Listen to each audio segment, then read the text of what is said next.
and again. It doesn't have to be complex, guys.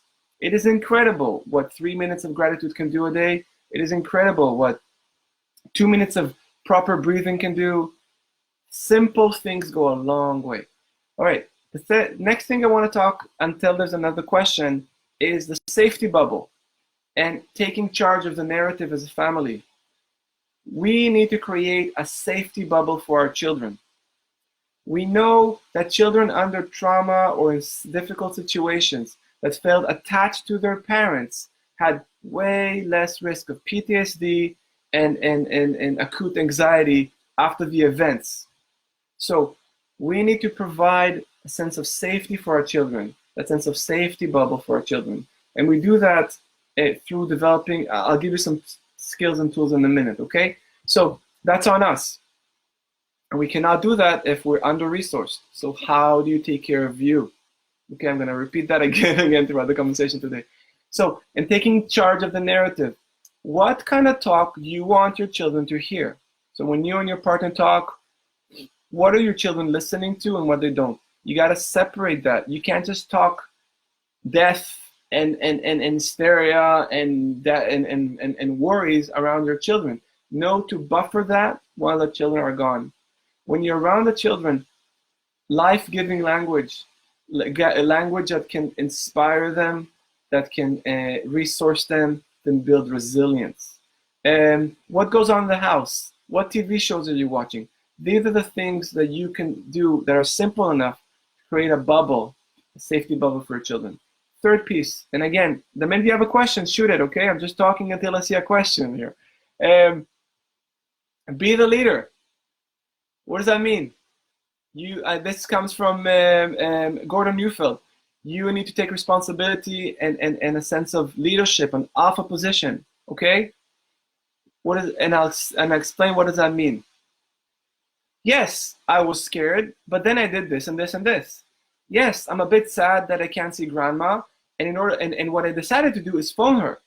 Yes, we don't know what's going on, and in order to feel sense of security, we're gonna do this and this and this. We're gonna pray and meditate or dance or sing or whatever. So you take leadership, but the actions and the way you explain to your children that you're in charge, and they're not there to take care of you. You're there to take care of them, okay? So, hey, Dad's maybe sad or mommy cried, but I can take care of myself, right? And I'm here to take care of you. Now, your children, especially your older children, might not buy into it if you're running kind of like anxious and hysterical, but then say, I'm here to take care of you. So we want to make sure that we are first connected to our children before we say these kind of things. So let's talk about connection first. Gordon Neufeld says something, and Dan Siegel says something very important, very simple. Connect before direct. So if you feel like your children are kind of like antsy or acting out or like kind of climbing out of the skin and like, that kind of energy that kids get to, try not to say anything before you make sure that they're first connected. You say, hey, honey, get their eyes, get their smiles, and then say, I'm noticing that you're kind of like a bit overwhelmed right now. What can we do to get those shakes off? So we can shake it off by dancing, we can shake it off by painting, we can shake it off by crying, but first making sure that we're supported and connect to our children. Get their gaze. Don't ask for them to do something before you get their gaze. Simple empathy goes a long way. Doesn't have to be complex. You're sad. You're mad. You're upset. Remember, empathy does not mean that you agree with your teen who's being an asshole. Okay? You just say, hey, you're angry. And then your head saying, and that's like, I don't agree with that. So you can give empathy, and once you see that your kid really got that you got them, then you can say, and you know what, that behavior is not okay right now. Or maybe let's figure out a different way to do things. That's up to you and your own family and culture. But again, try to first connect and then direct your child. Move it or lose it. That's another trick, again, from Dan Siegel. If your kids antsy and bubbly and you can't get them going, get them to move their body, okay? Get them to shake it off, get them to dance. I mean, it's as simple as sometimes, I don't want to do it, I don't want to do it. Just like, okay, you know what? Let's not do it. Let's just first run to the door. Let's you run to the door first.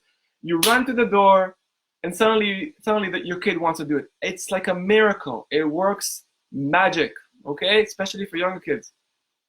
And play. You know what? Everybody's stressed and everybody's overwhelmed. Let's get on the ground, play a little bit with some animals, and then direct them. Sometimes puppets can really help the younger kids. For example, like, oh, I'm really scared. I don't know what to do. Don't worry, I'm a superhero. I will come and help you. You know, things like that. It's fun, but it also creates a narrative in your children that they are in control. Again, as I said it last week, and it's if children who paint, and in the painting they created a superhero or a way to have an ending that make them feel like they had agency, had less likelihood of developing symptoms like PTSD, anxiety, etc. after.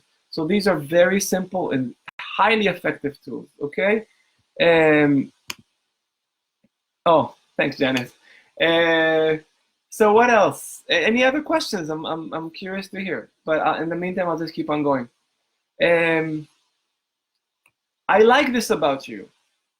Saying that to your child, you know, they're a mess and they're messy and they're kind of annoying you right now, but focus on what is going well instead of what's going wrong. Okay, so encouraging the same thing. You know, I like this about you. I like how you, blah, blah, blah, blah, blah. I like how you, da, da, da, da. And this is called strength-based parenting or strength-based therapy, and the same thing, is that we focus on what's going well instead of what's wrong.